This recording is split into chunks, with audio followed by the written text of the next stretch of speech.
Hola amigos, ¿cómo están? Espero que estén muy bien. El día de hoy me gustaría que conversáramos sobre un tema importante de nuestro país. Como pueden ver en el título, hablaremos sobre el llamado kit forense. ¿Qué es y por qué es relevante? Antes de continuar, me gustaría hacer una breve aclaración. El objetivo de este video es únicamente informativo. No pretende ser una guía definitiva para que las personas elaboren este tipo de materiales, ni sustituir el acompañamiento de especialistas o instituciones.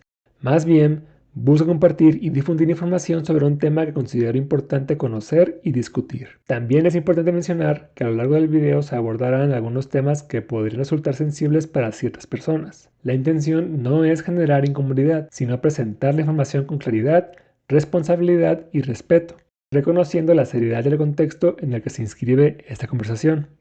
Para entender por qué se habla hoy de un kit forense, primero es necesario mencionar un concepto más amplio, la llamada crisis forense. En términos generales, la crisis forense puede definirse como una situación estructural en la que las instituciones encargadas de la medicina forense y de los procesos de identificación humana carecen de la capacidad, recursos o la coordinación necesarios para procesar, identificar y devolver dignamente los cuerpos de personas fallecidas. Esta situación genera, entre otras consecuencias, la acumulación de cuerpos sin identificar, la saturación de los servicios médicos forenses y graves afecciones a los derechos de las víctimas y de sus familias, particularmente al derecho a la verdad y a la identificación.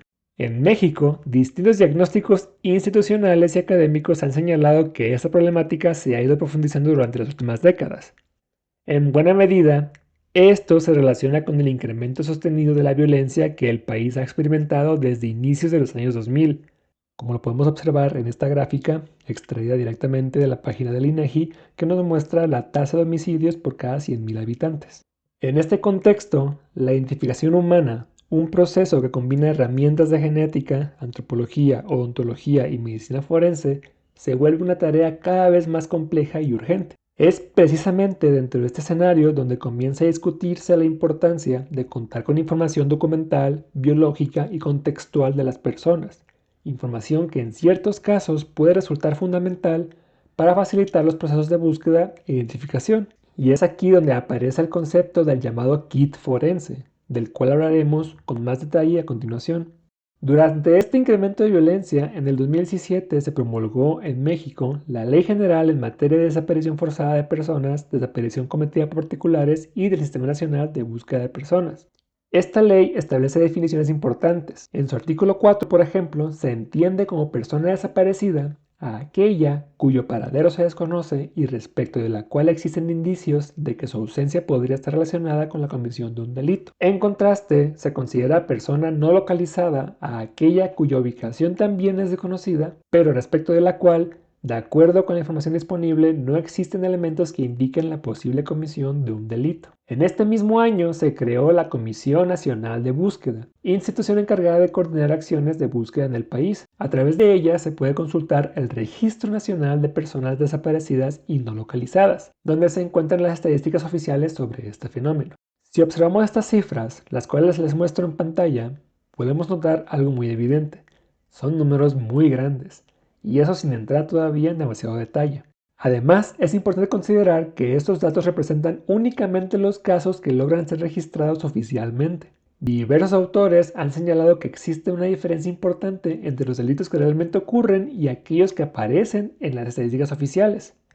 Por ejemplo, el investigador Roberto González Villarreal, en su obra La desaparición forzada en México, menciona el concepto de cifra oscura. Este término hace referencia al conjunto de delitos que suceden pero no quedan registrados en las estadísticas oficiales, ya sea porque no se denuncian o porque nunca llegan a ser formalmente investigados. En México, la Encuesta Nacional de Victimización y Percepción sobre Seguridad Pública estima que aproximadamente entre el 90 y el 93% de los delitos no se denuncian.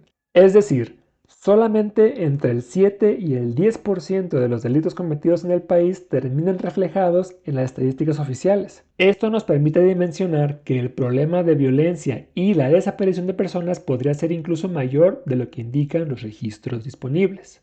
Pasando ahora al siguiente punto.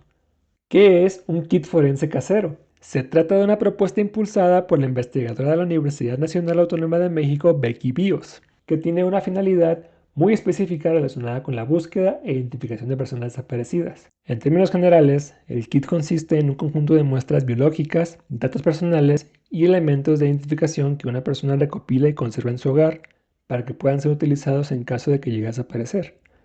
La finalidad de este kit es acelerar los procesos de búsqueda o identificación, ya que al contar previamente con muestras biológicas y con información personal organizada, las autoridades o los propios familiares podrían comparar esos datos más rápidamente con bases de datos forenses o con restos humanos encontrados. Asimismo, también podría ayudar a que las fichas de búsqueda incluyan información más completa y precisa sobre la persona desaparecida. En términos generales, la propuesta busca facilitar el proceso de identificación, ayudar a una localización más rápida y evitar que las familias tengan que reunir toda esta información en medio de una situación de crisis. Por supuesto, esta iniciativa también ha sido objeto de fuertes críticas. Uno de los cuestionamientos más fuertes es que la idea de elaborar un kit podría interpretarse como trasladar a las personas la responsabilidad de prepararse para desaparecer, cuando en realidad debería ser el Estado quien garantice condiciones de seguridad y mecanismos eficaces de búsqueda. Algunos colectivos consideran problemático que se promueva la idea de prepararse para una desaparición, ya que podría interpretarse como una forma de normalizar una situación que en realidad debería ser completamente inaceptable. Un ejemplo reciente ocurrió el 8 de marzo en Oaxaca, donde un taller para la elaboración de estos kits generó críticas y debate público sobre el significado y lo que implica esta iniciativa. Sin embargo, también existe un sector de la población que apoya esta propuesta. Uno de los principales argumentos es que el kit permite reunir información genética y datos físicos desde antes, lo cual podría facilitar los procesos de identificación en un caso de desaparición. Algunos reportajes periodísticos explican que estos kits pueden incluir muestras de ADN, fotografías, huellas dactilares o prendas personales, elementos que eventualmente podrían compararse con bases de datos o con restos humanos encontrados. Otro argumento a favor es que puede elaborarse con materiales simples y accesibles, lo que permitiría que cualquier familia pudiera prepararlo desde casa. La lógica detrás del kit se ha comparado con otras prácticas cotidianas de prevención, como por ejemplo una mochila de emergencia para terremotos o un expediente personal con documentos importantes. Quienes apoyan la idea señalan que el kit representa una respuesta práctica frente a la crisis de desapariciones y la crisis forense que vive México. Según diversas entrevistas, la propia autora ha explicado que su intención no es normalizar la desaparición, sino ofrecer una herramienta preventiva que permite tener información lista para ser utilizada en caso de que ocurra una. La idea es simple. Si llega a ocurrir una desaparición, la familia no tendrá que empezar desde cero reuniendo información.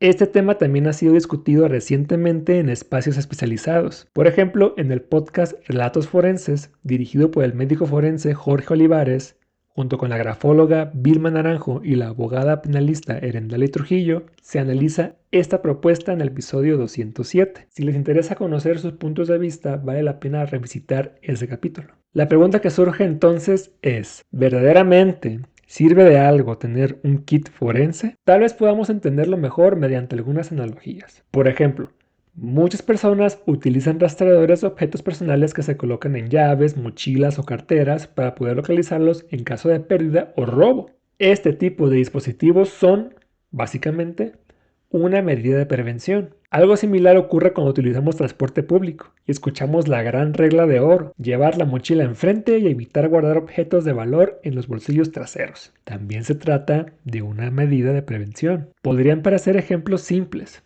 pero ayudan a ilustrar la lógica detrás de este tipo de prácticas. Ahora pensemos en un escenario distinto. Supongamos que en una avenida ocurre un accidente grave y una persona resulta herida.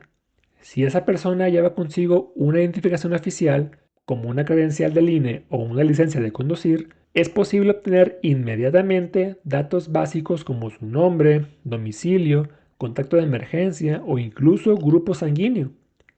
Esa información puede ser fundamental para notificar a sus familiares o iniciar los procedimientos médicos correspondientes. En ese sentido, llevar algún documento de identificación también es una forma de prevención. De manera similar, si una persona decide obtener su perfil genético en un laboratorio, por ejemplo, en una prueba de paternidad, ese perfil constituye una forma de identificación biológica única.